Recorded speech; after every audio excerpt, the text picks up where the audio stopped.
Ravi sir నమస్కారం sir. నమస్తే అండి. సార్ ఇప్పుడు సిద్ధం సభల తర్వాత మేమంతా సిద్ధం అంటూ ఇప్పుడు ప్రచార యాత్రల్ని వైఎస్ఆర్సీపీ మొదలు పెడుతోంది. ఈ నెల 27 నుంచి ఇడుపులపాయతో స్టార్ట్ అవుతుంది. ఫస్ట్ సభ ప్రొద్దుటూరులో ఉంటుంది అని అన్నారు. ఆ ఇంపాక్ట్ అనేది ఎలా ఉంది సార్? ఒకే రోజు అందరు అభ్యర్థుల్ని అనౌన్స్ చేసిన తర్వాత వచ్చినటువంటి జోష్ అనేది సిద్ధంగా ఉన్నారు మేమంతా సిద్ధమని అయితే స్లోగన్స్ ఇస్తున్నారు. ఎలా అనిపించింది సార్? అంటే అలాంటి ఇంప్రెషన్ ఇవ్వాలి అని కూడా వాళ్ళు గట్టిగా ప్రయత్నం చేస్తున్నారు. అలా జరుగుతుంది కూడా. నేను చాలాసార్లు చెప్తూ వచ్చా కదా, కుందేలు తాబేలు లాగా అవుతుందని. అంటే కుందేలు చాలా ఫాస్ట్గా పోతుంది, తాబేలు స్లోగా వస్తుంది అనుకుంటే, ఆ ముందు నుంచి కసరత్తులు చేసుకుంటూ రావటము, ఎప్పటికప్పుడు అభ్యర్థులను ఫిల్టర్ చేసి ఆల్టర్నేట్స్ ఇన్ఛార్జీలు మారుస్తూ వైఎస్ఆర్ పార్టీ ఏమో చాలా కసరత్తు చేసింది. ఆఖరికి విజయసాయి రెడ్డిని లేదా ఇంకొక ఆయన ఇట్లాంటి వాళ్ళని కూడా చెవిరెడ్డి భాస్కర్ రెడ్డి ఇట్లాంటి వాళ్ళని కూడా వాళ్ళు రంగంలోకి దించారు. అంటే మేజర్ ఆపరేషన్స్, ఆ కన్సల్టేషన్స్ అన్నీ వాళ్ళు ముందే పూర్తి చేసుకున్నారు. ఆ షాక్ అబ్జార్ప్షన్ కూడా అయిపోయింది. దానికి తగినట్టే ఈ ప్రాసెస్ చేసుకుంటూ సిద్ధం సభలో పెట్టుకున్నారు. సిద్ధం సభ మొదటిది పెట్టినప్పటికీ చివరిది పెట్టినప్పటికీ చాలా తేడా ఉంది ఆ పార్టీలో. మొదటిది పెట్టినప్పుడేమో అంత అసమ్మతి ఉంది, ఎవరు ఆ పార్టీలోకి పోతారో, కొద్దిమంది వెళ్ళారు కూడా అప్పుడు. ఆ వెళ్ళిన వాళ్ళకి అక్కడ టికెట్లు కూడా ఇస్తున్నారు చాలా మందికి, తెలుగుదేశం వాళ్ళు. కాబట్టి ఇదేదో వైసీపీలో పెద్ద ముసలం వస్తుంది, ఆ పార్టీ అతలాకుతలం అవుతుంది అనుకున్నదాన్ని దాని టీకప్పుల తుఫాన్లాగా వాళ్ళు తేల్చేశారు. ఇంకా రెండో విషయము, ఇటువైపున ప్రతిపక్ష శిబిరం కూడా దాన్ని ఏం తేల్చుకోలేకపోవడము, బీజేపీతో కలవాలా వద్దు అనే దాంట్లో మల్లగుల్లాలు పడడము.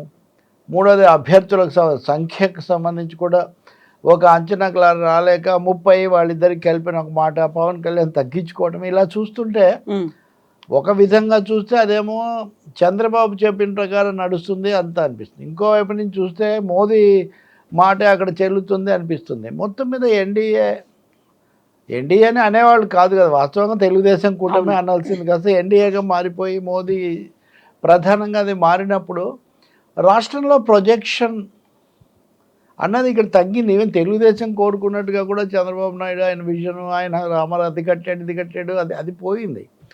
సో దీన్ని వైసీపీ అడ్వాంటేజ్గా తీసుకుంటుంది. ఇంకా వాళ్ళు మా పథకాలు, ముఖ్యమంత్రి జగన్ నా పథకాలు, వాటిని మరింత విస్తరిస్తాను, సామాజిక న్యాయం చేస్తాను, ఇంతమందికి టికెట్లు ఇచ్చాము, ఈ అంశంతో ప్రజలకు తొందరగా చొచ్చుకుపోవచ్చు. వాళ్ళ సభల్లో వాళ్ళ ఈ ఎడతెగని ఈ చర్చల్లో వాళ్ళు మునిగి ఉంటే నేను ముందుకు పోవాలనేది పెట్టుకున్నట్టుగా కనిపిస్తుంది. సో దానికోసం ఇదివరకు సిద్ధం సభలోనేమో అందరినీ ఓ చోటికి తెచ్చారు. 40 నియోజకవర్గాలు, 30 నియోజకవర్గాలు. నాకు బాగా గుర్తుంది, అసలు మొదట్లో ఏదో సిలువను తొక్కారు, ఇట్లాంటివి కూడా చేశారు. అవేమీ తర్వాత ఏం పని చేయలేదు. అసలు తర్వాత అనడం కూడా మానేశారు, అది పని చేయట్లేదని. ఇప్పుడు ఆయన బస్ వేసుకొని రోజుకు 2-3 సభలు, పైగా ఇక్కడ 2 మాసాల పాటు ప్రచారానికి దాదాపు ఒక 50 రోజులు కలిసి రావటం కూడా. ఈ వ్యవధి అనేది ఎలా ఉంటుందంటే, సిద్ధమై ఉన్న వాళ్లకు, వనరులు ఉన్న వాళ్లకు దీన్ని వాళ్ళు ఉపయోగించుకొని ఇంకా ఎక్కువగా రీచ్ అవ్వడానికి ఉంటుంది. ఫ్లెక్సిబిలిటీ అనేది వాళ్ళకు అవకాశం పెరుగుతుంది.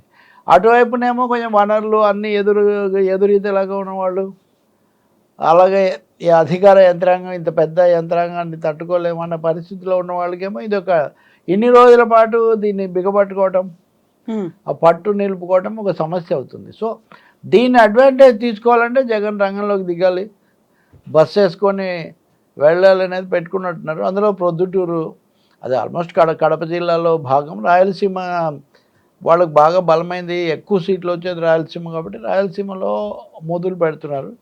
ఇదంతా ఒక వ్యూహాత్మకంగానే నడుస్తున్నట్టు మనకు స్పష్టమవుతుంది. అలాగే అభ్యర్థులది కూడా బహుశా మళ్ళీ ఇడుపులపాయ ఇవన్నీ కూడా అంటున్నారు. అక్కడ నుంచి స్టార్ట్ అవుతుంది. ఎన్డీఏ ప్రజాగళం సభ చూసిన తర్వాత అక్కడ ఉన్నటువంటి లోటుపాట్లు అనేవి కనిపించాయి, లేకపోతే అక్కడ జరిగినటువంటి హైజాక్ అంతా బీజేపీ చేసినట్టు, మోదీ చేసినట్టుగా అనిపించింది.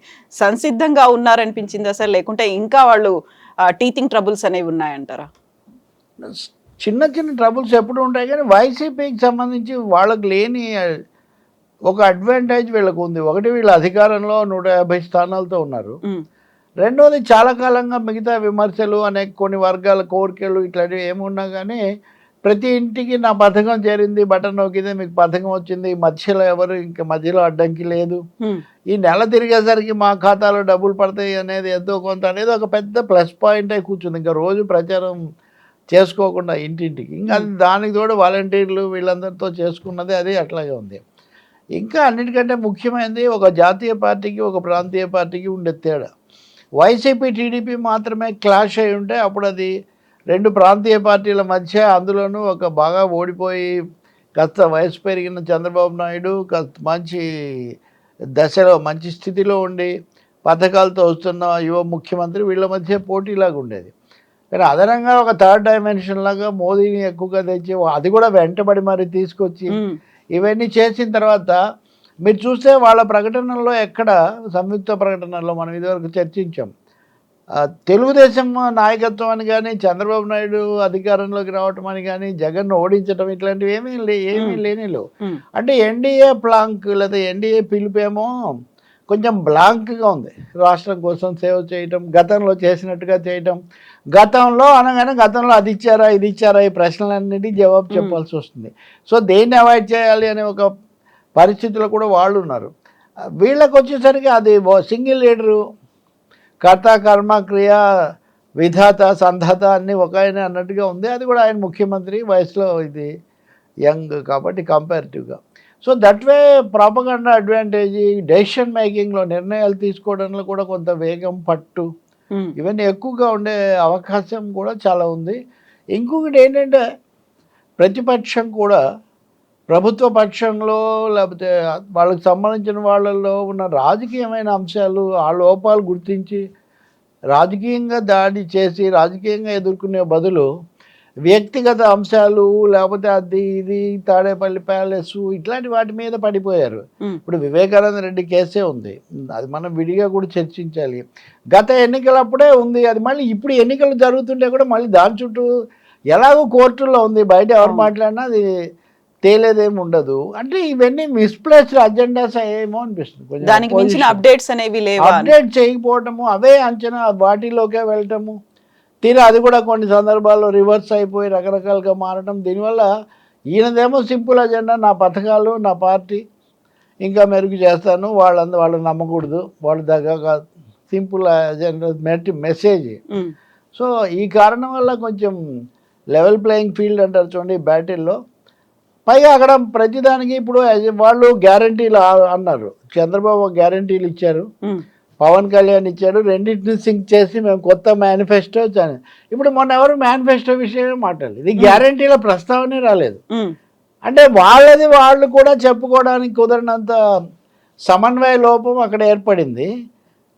ప్లస్ హిందుత్వ లేకపోతే నార్త్ ఇండియాలో చేసే ప్రచారము అట్లాంటివి ఇక్కడికి వచ్చి మోదీ కూడా చెప్పే పరిస్థితి లేదు. సో అదేదో కాశీకి పోతూ చంకన పెట్టుకున్నట్టుగా వీళ్ళని వీళ్ళు చంకలో పెట్టుకోవడం ద్వారా ఇద్దరికి కూడా వాళ్ళకు వాళ్ళే కొంచెం తాళాలు వేసుకున్నట్టుగా అయింది. ఇప్పుడు ప్రతిదానికి బీజేపీ అనుమతి కావాలి, వాళ్ళ వైపే చూడాలి.